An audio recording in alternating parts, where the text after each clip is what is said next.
నమస్తే, DCN news కి స్వాగతం. నా పేరు నీలిమ. ముందుగా ముఖ్యాంశాలు.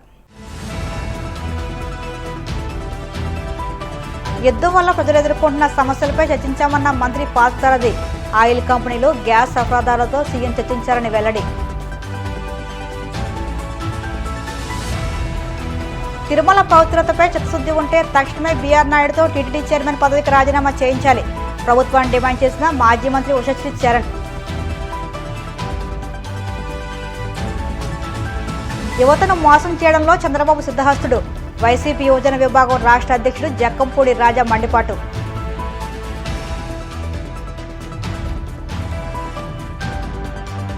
పశ్చిమాసియాలో కొనసాగుతున్న సంక్షోభం కారణంగా భారత్ ఊహించిన సవాళ్లను ఎదుర్కొంటుంది. లోక్సభలో ఆందోళన వ్యక్తం చేసిన ప్రధాని మోదీ.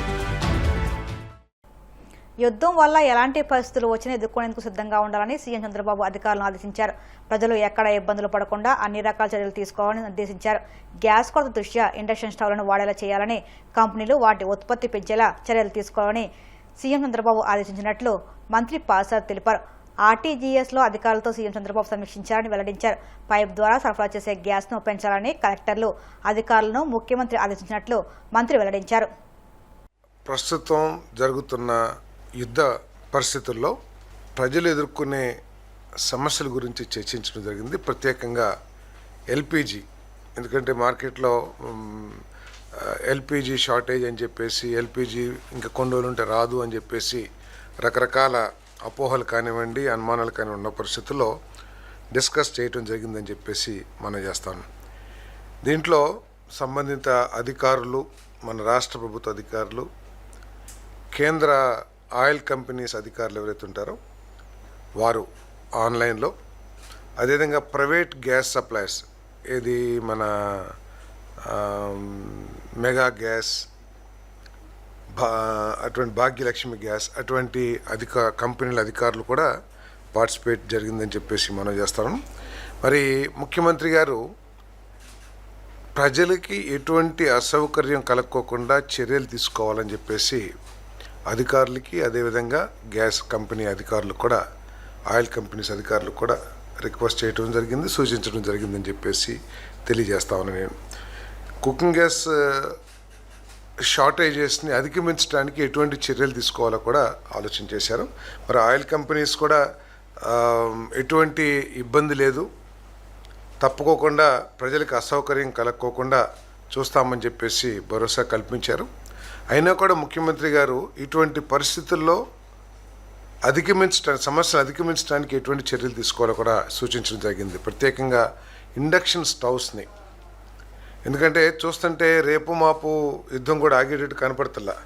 అమెరికానేమో బెదిరిస్తుంది, దానికి ఎక్కడ కూడా బెదరకుండా ఇరాన్ తిప్పికొట్టడం ఇవన్నీ చూస్తూ ఉన్నాం. సో ఇంకా కొనసాగినా కూడా ఎటువంటి పరిస్థితులు ఉత్పన్నమైనా కూడా మనం సిద్ధంగా ఉండాలి అనే దాంట్లో ముఖ్యమంత్రి గారు ఇండక్షన్ స్టవ్స్ వినియోగించే విధంగా మన ప్రజల్ని అప్రమత్తం చేయాలి. ఈ సందర్భంగా ఇండక్షన్ స్టవ్ మ్యానుఫ్యాక్చర్స్తో కూడా వాళ్ళు ఎన్ని సప్లై చేయగలరు, మార్కెట్లో ఎన్ని ఉన్నాయి కూడా మరి పరిశీలించమని చెప్పేసి, ఆ కంపెనీస్తో చర్చించమని చెప్పేసి కూడా అధికారులకి సూచించడం జరిగిందని చెప్పేసి తెలియజేస్తాను. అంతేకాకుండా పైప్స్ ద్వారా ఈ గ్యాస్ని సప్లై చేసే విధానానికి అత్యంత ప్రోత్సాహాన్ని కల్పించాలని చెప్పేసి ముఖ్యమంత్రి గారు గట్టిగా ఆదేశించడం జరిగింది. ఆ పైప్ లైన్స్ వేయటానికి కావలసిన అనుమతులు ఏవైనా ఉంటే 24 గంటల్లో ఉన్న నిబంధనలకు అనుగుణంగా లోబడి వారికి ఇమ్మని చెప్పేసి, పర్మిషన్స్ ఇమ్మని చెప్పేసి కలెక్టర్స్ని, అదేవిధంగా అధికారులు కూడా, డిపార్ట్మెంట్స్ని, ఎంఏడి డిపార్ట్మెంట్, ఎనర్జీ డిపార్ట్మెంట్ అందరూ కూడా ఆదేశించడం జరిగిందని చెప్పేసి తెలియజేస్తాను.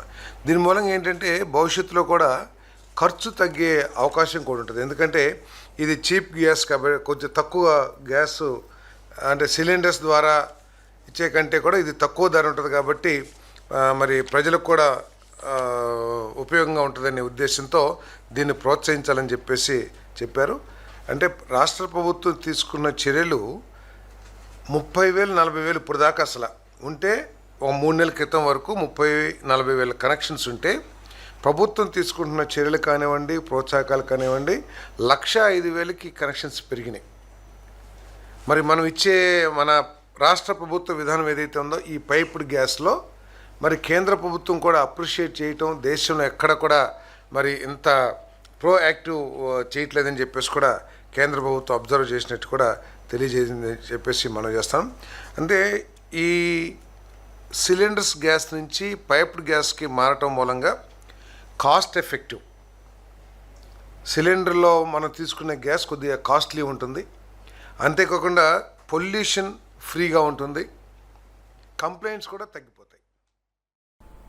తిరుమల పర్యటనలో బీఆర్ నాయుడును వెంట వేసుకుని తిరిగిన సీఎం చంద్రబాబు ఆయన చేసే అవసరాలు దారుణాలకు తాను అండగా ఉంటానని భరోసా ఇచ్చినట్టే అవుతుందని మాజీ మంత్రి ఉషశ్రీ చరణ్ స్పష్టం చేశారు.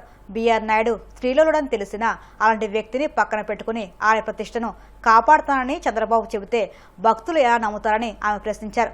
తిరుమల పవిత్రతపై సీఎం, డిప్యూటీ సీఎంకు చిత్తశుద్ధి ఉంటే తక్షణమే బీఆర్ నాయుడుతో టీటీడీ చైర్మన్ పదవికి రాజీనామా చేయించాలని ఆమె డిమాండ్ చేశారు. బీఆర్ నాయుడు గారు ఎప్పుడైతే వైరల్ గా ఉన్న ఆ ఒక వీడియోని మనం చూసినాం, చాలా కాంట్రవర్షియల్ వీడియో, ఒక మహిళ గురించి మనం చూసిన తర్వాత కూడా చంద్రబాబు నాయుడు గారు దాని గురించి, ఈ ఒక్క వ్యక్తి గురించి యాక్షన్ తీసుకోకపోవడం చాలా బాధాకరం. సరే, ఈ విషయం గురించి బీఆర్ నాయుడు గారితో మాట్లాడితే చంద్రబాబు నాయుడు గారు అడిగితే నేను రెసిగ్నేషన్ ఇస్తాను అని చెప్పడం కూడా చాలా బాధాకరం. ఆయన ఆ విషయం మాట్లాడిన తర్వాత కూడా చంద్రబాబు నాయుడు గారు ఎందుకు మౌనంగా ఉన్నారు అనేది ఒక ప్రశ్న.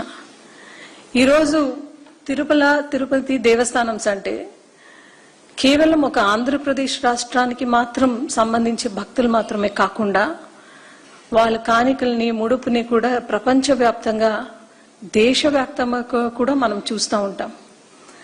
అయితే చంద్రబాబు నాయుడు గారి ఈ మౌనం చాలా డేంజరస్ మెసేజ్ అయితే సొసైటీలో పంపించింది, చాలా డేంజరస్గా ఒక మెసేజ్ పంపించింది.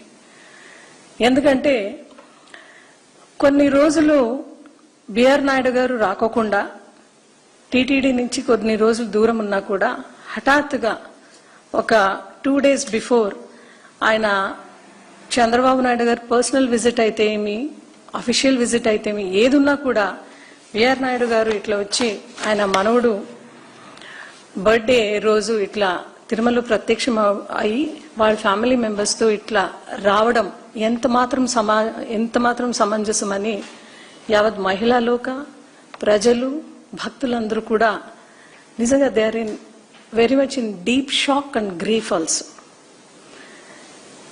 మీరు ఎటువంటి సమాధానం చెప్తారు? అదేవిధంగా ఇంకొక ఫోటోలో కూడా బీఆర్ నాయుడు గారిని మనం చూడొచ్చు ఇక్కడ. అదేవిధంగా స్వయాన ప్రసాదం కూడా ఆయన వడ్డిస్తున్న ఫొటోస్ కూడా మనం ఇక్కడ చూడొచ్చు. ఈరోజు మీకు ఒక మహిళా లోకం అంతా కూడా ఒకే ప్రశ్న అడుగుతున్నారు.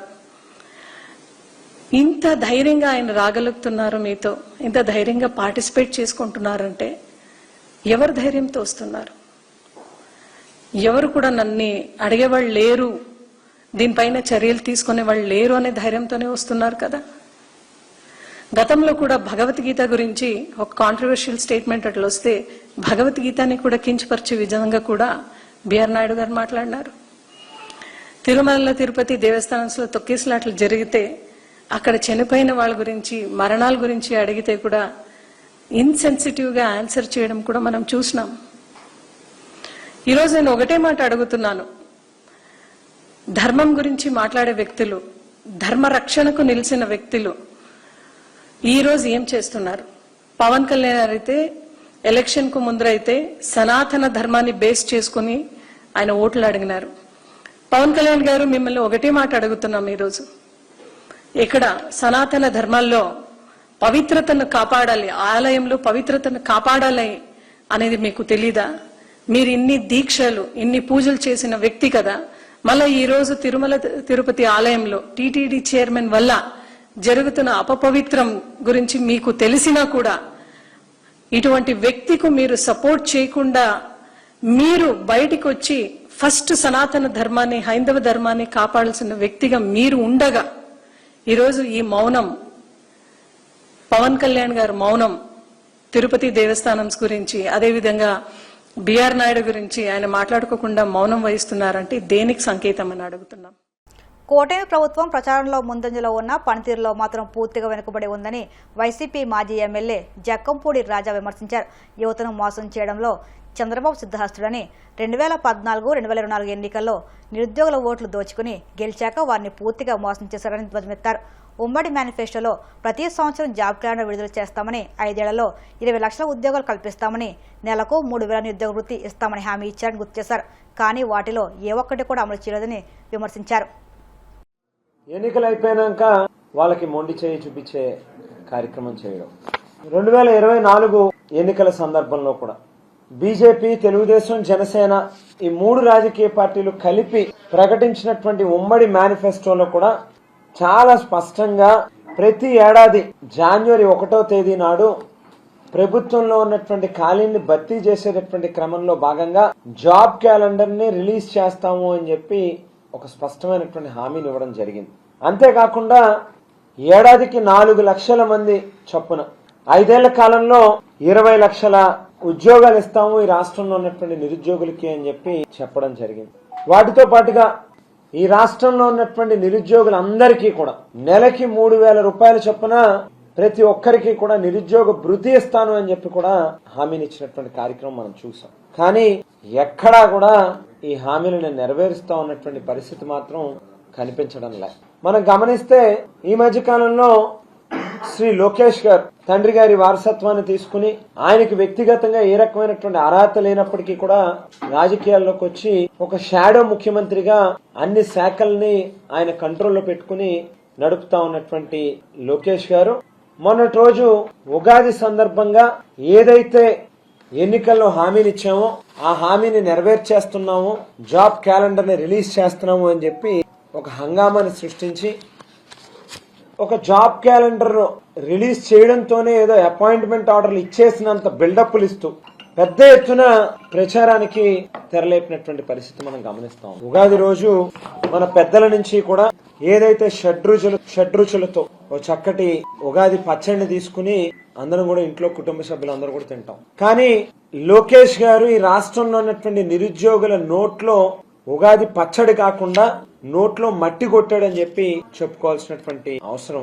ఎందుకోనంటే ఒక పక్కన ఏదైతే స్పష్టంగా అసెంబ్లీలో ప్రతి ఏడాది కూడా ఈ బడ్జెట్ సమావేశాల సందర్భంలో ఆర్థిక శాఖ ఫైనాన్స్ డిపార్ట్మెంట్ వాళ్ళు ద్రవ్య విధాన పత్రం అనేటువంటిది ప్రవేశపెడతారు. అందులో చాలా క్లియర్ గా మనకు కనిపిస్తా ఉంది 2024 మార్చి నాటికి, అంటే వైఎస్ఆర్ కాంగ్రెస్ పార్టీ ప్రభుత్వం నుంచి దిగిపోయే నాటికి ఈ రాష్ట్రంలో ప్రభుత్వ ఉద్యోగుల సంఖ్య 11,79,000 మంది ఉన్నారు అని చెప్పి అదే సందర్భంలో అదే ద్రవ్య విధాన పత్రంలో అసెంబ్లీ సాక్షిగా ఆర్థిక శాఖ వారు ఇచ్చినటువంటి లెక్కల ప్రకారం 2025 డిసెంబర్ నాటికి ఆ 11,79,000 ఏదైతే 2024 మార్చి నాటికి ఉన్నదో అది 25 డిసెంబర్ నాటికల్లా 10,07,000 మందికి ఆ ఉద్యోగస్తుల యొక్క సంఖ్య తగ్గిపోయినట్టుగా అసెంబ్లీ సాక్షిగా ఈ ప్రభుత్వం ఆర్థిక శాఖ వారు ప్రవేశపెట్టినటువంటి ద్రవ్య విధాన పత్రంలో స్పష్టంగా వాళ్ళు చెప్పడం జరిగింది. అంటే ఈ 2 ఏళ్ల కాలంలో 1,72,000 మంది ఉద్యోగస్తుల ఉద్యోగాల్ని పీకేసినటువంటి కార్యక్రమం ఈ ప్రభుత్వం చేసింది. ఇప్పుడు కాసేపు ప్రకటనలు.